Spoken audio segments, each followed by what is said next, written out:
नमस्कार, सत श्री अकाल, राम राम सा खमाड़ी, वणक्कम, प्रणाम, गुड इवनिंग। इसी के साथ हमारे साथ जुड़े हुए हैं Saturday special Shivam Chaudhary unfiltered Indian channel खोल रखा है। बहुत अच्छा चला रहे हैं और आजकल बहुत बिजी हैं। जब मैं बिजी वर्ड बोलती हूँ तो इनके गाल थोड़े से लाल हो जाते हैं। देखिए, शादी के 1 साल बाद तक किसी को डिस्टर्ब नहीं करना चाहिए, फैमिली मैटर होता है। और उसके साथ-साथ आजकल ट्रैवल बहुत कर रहे हैं, he is very, very busy क्योंकि जॉब ऑब्वियसली आईटी सेक्टर में है बट ट्रैवलिंग इज़ नीडेड। तो थोड़ा हमारे साथ टाइम बाउंड हो गया। अब हम सैटरडे को क्या करेंगे जहाँ हम तकरीबन हर रोज़ करते थे। हालाँकि वो एक टाइम हमारा था जब हम रोज़ जी। किया करते थे। सो लॉट ऑफ व्यूअर्स और आर मिसिंग यू। 2-2 शो भी करते 2-2 शो करते थे, तो हमने ये हम खींच कर लेकर आए। मैंने कहा देखो ऐसा तुम्हारा ट्रैवल सब कुछ ठीक है, मेरे व्यूअर्स मिस कर रहे हैं, so you have to come. और इसी के साथ आज का जो मुद्दा है, मिलॉर्ड्स की जय हो के साथ शुरू करना चाहूँगी, क्योंकि बहुत कुछ ऐसा चल रहा है। Odisha high court across the country seems is known only for their controversial decisions. कोई ऐसा डिसीजन नहीं आता जिसके में हम बोले कि वाह माय लॉर्ड वाह! पर आजकल ऐसा आता है मिलॉर्ड्स की जय हो कि कहीं ऐसा ना हो कि पिटाई शुरू हो जाए। वैसे भी आजकल जजेस मैं देख रही हूँ निकल-निकल कर केसेस कर रहे हैं। अभी रिसेंटली दृष्टिकोण नहीं दृष्टि आईएएस दृष्टि। के दृष्टि आईएएस के जो दिव्य कीर्ति जी हैं, उनके ऊपर भी कोर्ट का प्यार बरसा है। उनको भी शायद नोटिस भेजा गया है, कुछ किया गया है।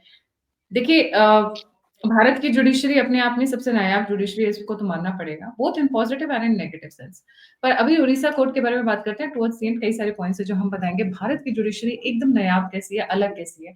Shivam, a very warm welcome on the show. ये क्या हुआ है ओडिशा हाई कोर्ट में जिसकी वजह से रॉ इंटेलिजेंस एजेंसीज़, एनआईए सब इस वक़्त सख्ते में हैं और बहुत मतलब तनतनाहट हो रखी है? जी। जी, गायत्री जी नमस्कार, सभी दर्शकों को जय श्री राम। देखिए जेम्स ऑफ जुडिशरी के ऊपर हम बहुत सारे एपिसोड कर चुके हैं, उसी में एक क्रम में एक और है। क्या निकल कर आया है जो उड़ीसा है वहाँ की कोर्ट से। दरअसल एक व्यक्ति था जो चांदीपुर में डीआरडीओ की इंटीग्रेटेड मिसाइल टेस्टिंग रेंज है। वहाँ पे मिसाइल्स वगैरह टेस्ट होती हैं, जो भी नई-नई मिसाइल बनती हैं, उनकी एक बड़ी टेस्टिंग रेंज है। तो वहाँ पे कॉन्ट्रेक्चुअल तौर पर एक व्यक्ति लगा हुआ था एसी का जो मेंटेनेंस और रिपेयर है उसके अंदर। ये बहुत लो लाइन लोग होते हैं, उनको दरअसल हनी ट्रैप किया जाता है जो हमारी एडवर्सरीज हैं उनके द्वारा, और बहुत आसानी से वो हनी ट्रैप हो जाते हैं क्योंकि उस तरीके से उनका सेंसिटाइजेशन नहीं होता, उस तरीके से उन्हें ट्रेनिंग नहीं दी जाती, और उसे हनी ट्रैप कर लिया गया। उसके एवज में उससे पैसे दिए गए, सेक्सुअल फेवर्स वगैरह और बहुत सब चीजें हुई हैं, और उसके एवज में उससे कहा गया आप चांदीपुर रेंज की जो भी डिटेल्स हैं, मैप्स हैं और बहुत सारी चीजें हैं, जहां जहां भी आपका एक्सेस है वो सारी इंफॉर्मेशन हमें दीजिए। उस एस्पियोनाज केस में उसकी गिरफ्तारी हुई थी। एजेंसीज ने उसे बाकायदा मार्क किया, ट्रेस किया और उसे गिरफ्तार किया। अब जो बालासोर में ये टेस्टिंग रेंज पड़ती है, तो वहां की जो सेशंस कोर्ट है उसके अंदर वो केस चला गया। तो जो वहां का थर्ड एडिशनल सेशन जज है जस्टिस गौरी शंकर सतापति, उनके सामने ये केस गया, और जो व्यक्ति इस एस्पिनाज केस में गिरफ्तार हुआ उसका नाम है बसंत कुमार बेहेड़ा। उसके साथ और भी को अक्यूज गिरफ्तार किए गए, जैसे सचिन कुमार चाटा, तापस रंजन नायक, ये सब उसके अंदर गिरफ्तार किए गए। अब हुआ ये है कि कोर्ट ने उसे बेल दे दी। वो और देखिए उसके ऊपर कितनी संगीन धाराओं में केस दर्ज किए गए थे। सेक्शन 120 बी, 121, 121 ए, 34, ऑफिशियल सीक्रेट्स एक्ट की धारा 3, 4, 5, यानी मल्टीपल धाराओं में उसके ऊपर केसेस दर्ज किए गए थे, लेकिन उसे जमानत दे दी जाती है। और वही कहा गया कि क्योंकि केस भी आगे नहीं बढ़ रहा है तो हम उन्हें जमानत दे देते। मेरा सवाल ये है कि देखिए इस न्याय व्यवस्था में निश्चित तौर पर थोड़ी सी न्याय व्यवस्थाएं लचर हैं, चीजें धीरे चलती हैं, लेकिन आप उस केस की ग्रेविटी को समझिए। एक व्यक्ति जो राष्ट्रीय सुरक्षा के साथ खेल रहा है, सिर्फ अपने कुछ छोटे मॉनेटरी या और कोई जो भी हित होंगे उसके उसके माध्यम से आप उस ग्रेविटी को समझिए। अगर वो एक आम आदमी समझ सकता है, इंटेलिजेंस एजेंसी समझ सकती है, लेकिन कोर्ट उसे समझने के लिए तैयार नहीं है और उसे जमानत दे दी जाती है। और कंडीशंस क्या रखी जाती है कि आपको हर 15 दिन में जो निकटतम पुलिस स्टेशन है वहां पर जाकर आपको हाजिरी लगानी है। उसके साथ 5 लाख का उसका बेल बॉन्ड के लिए उसे कहा गया है, और साथ ही वो उस ज्यूरिसडिक्शन को छोड़कर कहीं नहीं जा सकता। बहुत छोटी छोटी चीजें हैं। और कोर्ट ने क्या कहा कि भैया जब केस चल रहा था इस दौरान उसे 2 बार जमानत दी गई, उसका व्यवहार बड़ा अच्छा रहा, हमने इसलिए छोड़ दिया। अरे साहब, वो उसका मोटस ऑपरेंडी भी हो सकता है। उसके वकीलों से समझाया होगा भाई अच्छे से रहना, हो सकता है कि तेरी बेल में या तेरे केस में अच्छा हो जाए, लेकिन उसके उस हिसाब से उसकी जो क्राइम है वो कम नहीं हो जाता। तो कोर्ट को इन चीजों को मद्देनजर रखते हुए, ध्यान रखते हुए, और सीआईडी बाकायदा इस केस को देख रही है, इसमें कहीं ना कहीं जो इन्वेस्टिगेशन ऑफिसर है और ये लोग हैं ये भी थोड़े जिम्मेदार हैं, उन्हें अपनी मजबूती से केस को रखना चाहिए था, लेकिन जिस तरीके से कोर्ट व्यवहार करती है, हमें पता है कि उड़ीसा की एक कोर्ट थी, ये तो सेशंस कोर्ट है, हाई कोर्ट ने क्या कहा था? हाई कोर्ट में एक व्यक्ति था जिसने एक 6 साल की बच्ची का रेप किया था, मर्डर किया था, और उसे जब वो हाई कोर्ट में वो केस पहुंचा, सेशंस कोर्ट ने उसे फांसी की सजा दे दी। जब हाई कोर्ट में वो केस पहुंचता है तो हाई कोर्ट ये कहती है, अरे ये तो 5 बार का नमाजी है, वो जो डेथ सेंटेंस था उसे करके लाइफ इम्प्रिजनमेंट कर दिया गया। और क्या कहा जजमेंट में? अरे 2010वीं पास की है, 10 साल से जेल में है, फुटबॉलर था बहुत अच्छा, क्रिकेटर था बहुत अच्छा, इसलिए हम उसकी जो सजा है वो कम कर देते हैं। और उसी कोर्ट के वकीलों ने उसका विरोध किया। आप ये देखिए, पॉस्को में केस हुआ है, 6 साल की बच्ची, मर्डर प्लस रेप, और आप कह रहे 5 बार का नमाजी है, उसने सरेंडर कर दिया है गॉड के सामने। अरे भैया, गॉड भी नहीं लेगा किसी का ऐसा सरेंडर। क्या आप लगते हैं कोई अल्लाह भगवान कोई लेगा ऐसे व्यक्ति को अपनी शरण में? और कोर्ट में जज साहब कह देते हैं कि भैया ऐसे ऐसे हम कर देते हैं। अब क्योंकि अब मुझे पता नहीं है इस केस में क्या हुआ था, लेकिन मुझे कपिल सिब्बल की एक बात याद आती है कि 2 तरह के लॉयर होते हैं, एक गुड लॉयर, एक ग्रेट लॉयर। गुड लॉयर वो होते हैं जो लॉ को जानते हैं, और ग्रेट लॉयर वो होते हैं जो जजेस को जानते हैं। अब मैं ये नहीं कह रहा कि ऐसा वहां हुआ है, लेकिन सवाल ये है कि जब बार बार रिपीटेड तौर पर इस तरीके से जेम्स ऑफ जुडिशरी के किस्से निकल के आते रहेंगे, तो निश्चित तौर पर ये सवाल पूछे जाएंगे। ऐसा ही कुछ इस वाले एस्पिनाज केस में भी हुआ है। मुझे लग रहा है कोर्ट को थोड़ी संजीदगी के साथ उस केस की ग्रेविटी को समझते हुए उस व्यक्ति को थोड़ा सा होल्ड करना चाहिए था। हाँ, वो ये कर सकते थे, जो इन्वेस्टिगेशन ऑफिसर है उसे टाइम बाउंड कर देते। भैया फला दिन में आपको इन्वेस्टिगेशन पूरी करनी है, फला दिन में आपको चार्जशीट फाइल करनी है, जल्दी से जल्दी चीजों को करना है। आपने ना सिर्फ जो मेन अक्यूज था बल्कि को अक्यूज को भी जमानत दे दिया। आपने सबको लाइन से लगाकर जो जमानत दी है, ये निश्चित तौर पर सवाल उठाता है आज की जुडिशरी पे। और किस किस तरह के केसेस आते हैं वो हम सब देख रहे हैं। और कहाँ का, आप एक बात बताइए, कन्हैया लाल का केस है, आप 3-4 साल में उसको न्याय नहीं दे पाए। आप उसके लिए कोई ट्रायल चलाकर उस सीनियस क्राइम को जिसने पूरे देश में माहौल बिगाड़ दिया, आप कुछ नहीं कर, आपने 3 दिन में उस पिक्चर को जरूर बैन कर दिया जो उसके ऊपर बनी हुई।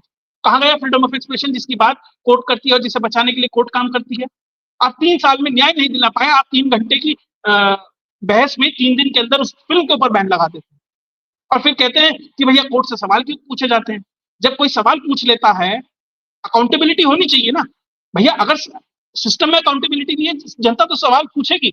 उसके बाद आप क्या करते हैं कि आप केस करने शुरू कर देते हैं कंटेम्प्ट के नाम पर। अब इसी उड़ीसा में एक कांस्टेबल और उसके वकील ने जो जजेस थे उनकी पार्शियलिटी पे सवाल उठा दिए। ये प्रावधान है, बल्कि ये प्रावधान है कि भैया आप जज से कह सकते हैं कि आप रिक्यूज कर दीजिए केस से, क्योंकि हमें लगता है कि आप शायद हमारे साथ न्याय नहीं कर पाएंगे। उसके बाद जजेस रिक्यूज होते हैं, लेकिन उनके ऊपर फिर कंटेम्प्ट का केस कर दिया जाता है। अब क्योंकि आप उनसे सवाल पूछते हैं तो आपके ऊपर फटाफट फटाफट केसेस भी होंगे। आप कहीं थोड़ी ढीला ढाली कर देंगे तो राष्ट्रीय सुरक्षा के खेल पे भी आपको राहत मिल सकती है। लेकिन अगर वो हिंदू अपने घर से भगाया जाता है कश्मीर के अंदर, तो जजेस क्या कहते हैं, अरे तो बहुत पुराना केस हो गया, इस पर बात नहीं करेंगे। जब पश्चिम बंगाल के अंदर हिंदू मारा जाता है तो वही जज कह देते हैं, अरे ठीक है अभी छुट्टियों के बाद बात करेंगे, 3 महीने 4 महीने बाद। जब वफ का मुद्दा आता है तो अर्जेंट हियरिंग के नाम पर, हाँ भाई कल ही ले आओ सारी फाइलें वाइलें, कल ही बात कर लेते हैं। तो ये जब आप डबल स्टैंडर्ड्स आप दिखा रहे हैं, आपने ही एक जजमेंट दिया, एक ही चीज के ऊपर कोर्ट के अंदर 2 अलग बेंचेस 2 अलग निर्णय दे देते हैं एक ही कोर्ट के अंदर, ये भी हमने देखा है। तो किस तरीके से भारतीय न्याय व्यवस्थाएं काम कर रही हैं, इसलिए निश्चित तौर पर ये बार बार ये सवाल पूछे जाएंगे। उड़ीसा से लेकर राजस्थान हो, दिल्ली हो, कोई भी हो, ऊपर से फिर ये कोलिजियम सिस्टम किस तरीके से आपका अपॉइंटमेंट होता है, ये सवाल। तो जिस तरीके से आपने 3 पिलर कहे भैया, उसमें जो सबसे कमजोर पिलर आज के समय में निकल के आ रहा है वो निश्चित तौर पर जुडिशरी है, क्योंकि उसकी कोई अकाउंटेबिलिटी नहीं है। वो अपने आप को अपॉइंटमेंट खुद करेगा, अपना रिटायरमेंट खुद करेगा, अपने ऊपर सवाल जो उनके ऊपर क्वेश्चन उठ रहे हैं। अब मान लीजिए वर्मा वाला केस था, जस्टिस वर्मा वाला, एफआईआर दर्ज हुई क्या? होएगी भी नहीं। और जज साहब ने 2-2 बंगले कब्जाए हुए हैं। क्यों? क्योंकि एक पूर्व न्यायाधीश का उनके ऊपर बर्दाश्त प्राप्त है, उन्हें उनका संरक्षण प्राप्त है। अब खैर वो न्यायाधीश भी थोड़े से लपेटे में आ रहे हैं, उन्हें खुद का बंगला छुड़वाना पड़ रहा है। पहले तो वो नहीं छोड़ पा रहे थे, उनका भी छुट रहा है, हालत ही हो गई है। तो खैर कर्म तो घूम के आते हैं, जो भी है। लेकिन न्याय व्यवस्था किस तरीके से अब गवई साहब खुद कह रहे हैं कि भैया न्याय व्यवस्था जो हमारी जुडिशरी है बहुत मुश्किल में है, बहुत परेशानी में है, बहुत एक तरीके से रोटन हो चुकी है। शायद ये शब्द यूज नहीं किया, लेकिन कुछ यही करना चाह रहे थे। लेकिन कितना उसे सही कर पाते हैं, क्योंकि हर जज की प्रायोरिटी है, भैया सेशंस कोर्ट का जज हूं तो हाई कोर्ट पहुंच जाऊं, हाई कोर्ट का है तो सुप्रीम कोर्ट पहुंच जाऊं, सुप्रीम कोर्ट पहुंचाऊं तो चीफ जस्टिस बन जाऊं। वो इसी जुगत में लड़ा हुआ है, ऐसे ब्यूरोक्रेट है। भैया हायर पे स्केल में कैसे जाऊं, रिटायरमेंट प्लान कैसे संरक्षित करूं, वो इस चीज में लगा हुआ है। और नेताजी इस चक्कर में लगी हुई है कि भैया 5 साल हो गए हैं, अगले चुनाव का पैसा इकट्ठा कर लूं, और अगर चुनाव में हार जाऊं तो फिर भी अपना जीवन अच्छा चलता रहे, इतना पैसा इकट्ठा कर लूं। 3 पिलर है, तीनों इसी काम में लगे, इसलिए निश्चित तौर पर ये सवाल बार बार उनसे पूछा जाए। जी गायत्री जी। काफी इंटरेस्टिंग केसेस आए हुए हैं हरीसा हाई कोर्ट के। ये केस तो मैंने खुद ने कवर किया था कि 5 बार नमाज पढ़ने वाला है तो उसको छोड़ दिया। तो जिसने बच्ची 9 महीने पेट में रखी, पाल पोस कर बड़ा किया, उसकी माँ के कोई राइट्स नहीं थे? मेरे को ऐसा क्यों लगता है कि जिस तरीके से अभी निशिकांत दुबे जी का एक स्टेटमेंट आया था, judiciary will be responsible for all the civil rights in India in coming years, उसमें कुछ गलत नहीं बोला है उन्होंने, कुछ गलत नहीं कहा है। जिस तरीके से हिंदू कम्युनिटी को पुश कर रहे हैं, जिस तरीके से ये अभी तक तो यही था। आप देख लीजिए बॉलीवुड के माध्यम से क्या क्या हो रहा है। उदयपुर फाइल्स आप नहीं दिखा सकते हो, क्यों? क्योंकि उनकी भावनाएं आहत हो रही हैं। हमारे यहाँ आप कुछ भी कर सकते हो। डीआरडीओ में जो बंदा स्पाइंग कर रहा है, आप ये सोचिए डीआरडीओ में क्या क्या चीजें बन रही है आज के डेट में, किस तरीके के हथियार बन रहे हैं, पाकिस्तान को बेचे जा रहे हैं। आप अपनी इंटेलिजेंस एजेंसीज को बैकस्टैप करके, लॉ एंड ऑर्डर्स, सिक्योरिटी को बैकस्टैप करके आपका दिल इतना पिघल गया कि आप उसको छोड़ रहे हो। वैसे तो मैं अभी एक केस आया था, आई डोंट नो शिवम आपकी नजर में आया नहीं आया। एक अंकल जी थे जो 32 years he was in jail for falsely being accused for murder, falsely accused, और 32 years he spent in the jail। तब ये मिलॉर्ड साहब को नजर नहीं आता है, बट यहां पर नजर आ गया बड़ी जल्दी। मिलॉर्ड्स की जय हो। आप जिस कुर्सी पे बैठे हो उसका नशा इतना चढ़ा हुआ है इन जजेस को, चाहे कोई भी हो, कि वो ये नहीं सोचते हैं। बिकॉज सी, जैसा भी आपने कहा, you can be a good lawyer और you can be a great lawyer. Let me tell you third one. Lawyer बनने की परिभाषा एक ही होती है, you don't need to know the laws, you need to know the loopholes in the laws। Beginning वहां से होती है, एंड ये सारे लोग वहीं से, और ये जजेस को भी पता होता है, ये सारे जजेस को पता होता है कि कहाँ पे क्या लूप है और कहां से निकालना है। तो आपको, अगर आप देश प्रेमी हैं, अगर आप देश के साथ खड़े होने वाले हैं, तो आप जिस लूप होल पे आपके सामने लॉयर जिरा कर रहे हैं, उसी लूप होल का इस्तेमाल करके आप जजमेंट दे सकते हैं। ये कोई मशीन एआई प्रोडक्ट नहीं है, यहां से कोलेट किया, वहां से कोलेट किया, इधर से कोलेट किया और दे दिया। This is something organic. It has to come from your within. And judges are not impartial. They are partial because they're human. After all, वो भी वोट करते हैं ना, उनकी भी अपनी लीनिंग है, चाहे लेफ्ट हो या राइट हो या सेंटर हो। आप मूवीज को अपने हिसाब से कंट्रोल कर रहे हैं। रेप अक्यूज हो तो every Sinner has a future आप कर रहे हैं। जिस माँ ने पाल पोस कर पैदा किया, आई एम अ मदर, मैं तो उस बंदे को ही काट दूंगी, देखा जाएगा फिर जुडिशरी से निपटने का। क्योंकि जो लॉ आपके लिए वही लॉ तो मेरे लिए भी है, टांग देना फांसी पे। वैसे भी वो माँ 50 बार मरेगी जिसके बच्चे के साथ ये हो चुका है, वो माँ तो 50 बार मरेगी। Then it's just a body with no soul.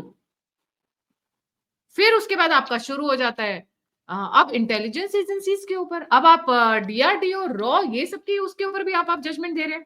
ऐसे लॉस में तो निकलने ही नहीं देते हैं लोग, जेल से निकल ही नहीं सकता है बंदा, even if is in the accused category, is not proven guilty even if is in the accused category. ये पूरा पूरा खुला खुला क्या कर रहे हैं ना, ये केसेस को बढ़ाने वाले हैं। ये जो जुडिशरीज के जेम्स आ रहे हैं, जेम्स ऑफ जुडिशरी जो आ रहे हैं, इससे केसेस डबल ट्रिपल होने वाले हैं, because people are losing faith in the judicial system. क्या होगा?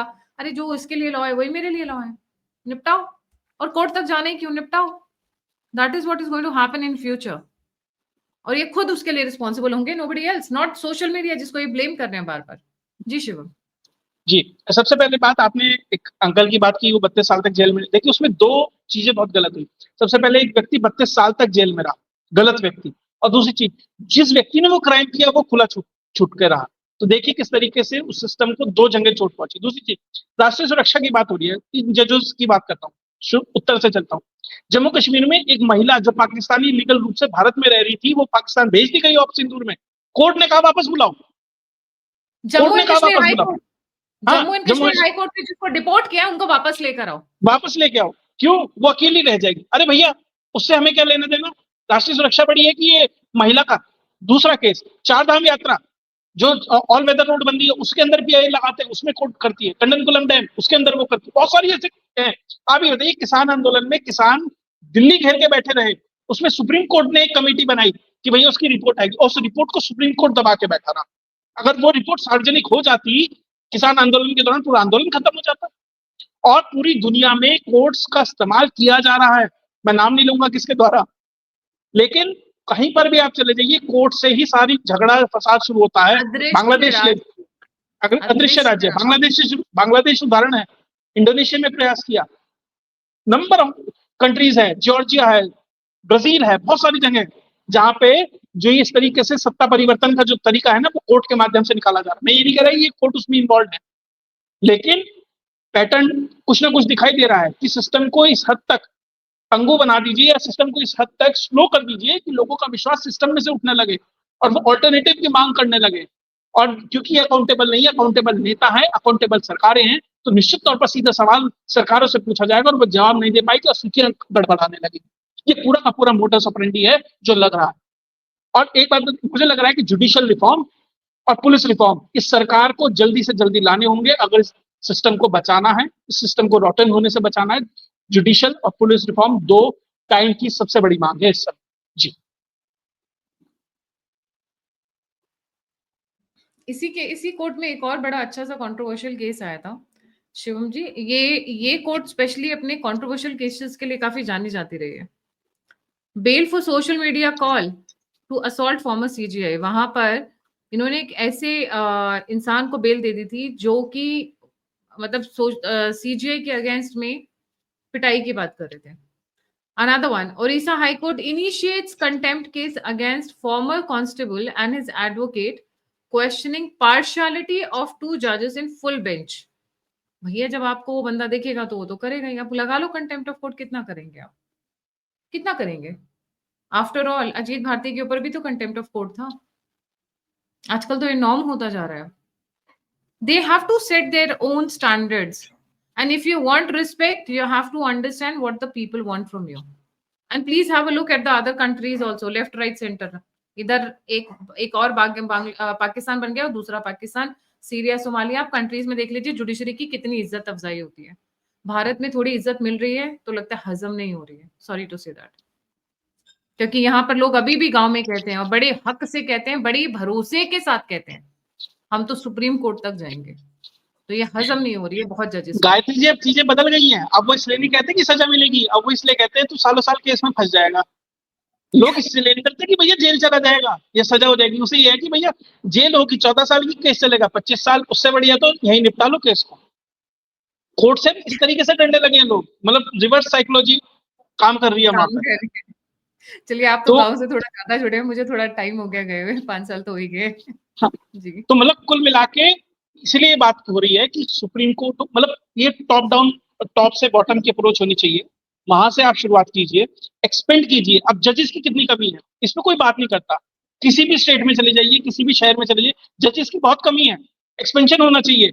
अब बेंच बढ़ाने लगेंगे सुप्रीम कोर्ट में, बहुत लोगों के पेट में दर्द हो जाएगा, कारण कंपटीशन बढ़ जाएगा। वो चाहते हैं एक क्लोज ककून बना रहे, इतने ही लोग आए, अपने ही लोग आए और वही बने रहे। जब तक आप एक्सपेंड नहीं करेंगे तब तक आप स्पीडी ट्रायल नहीं देंगे। Justice delayed is justice denied, सीधा सीधा सिंपल फॉर्मूला, इससे ज्यादा कुछ नहीं है। और ये कोर्ट भी मानता है लेकिन करता नहीं है, और क्योंकि इनकी अकाउंटेबिलिटी नहीं है। अगर अकाउंटेबिलिटी सेट नहीं होगी ना तो ये ऐसे ही चलता रहेगा। हम कितने भी वीडियो बनाए, कितना भी हल्ला पब्लिक करे, जब तक अकाउंटेबिलिटी सेट, जब तक सरकार से सवाल नहीं पूछा जाएगा कि आप इनकी अकाउंटेबिलिटी कैसे सेट करोगे, जब तक इलेक्शन मैनिफेस्टो में ये शब्द नहीं आएंगे, तब तक आप देखिएगा इनकी ऐसे ही चलती रहेगी। जी जी, thank you so much Shivam for joining. जाने से पहले सभी व्यूअर्स से रिक्वेस्ट है, please don't forget to like, subscribe and share the alternate media. अगर आप कंट्रीब्यूट करना चाहते हैं तो यूपीआई नंबर स्क्रीन के ऊपर, आप फीडबैक देना चाहते हैं, हमसे जुड़ना चाहते हैं, इन्फॉर्मेशन शेयर करना चाहते हैं, तो सभी की सभी लिंक्स डिस्क्रिप्शन बॉक्स में है। इसी के साथ जय हिंद, वंदे मातरम।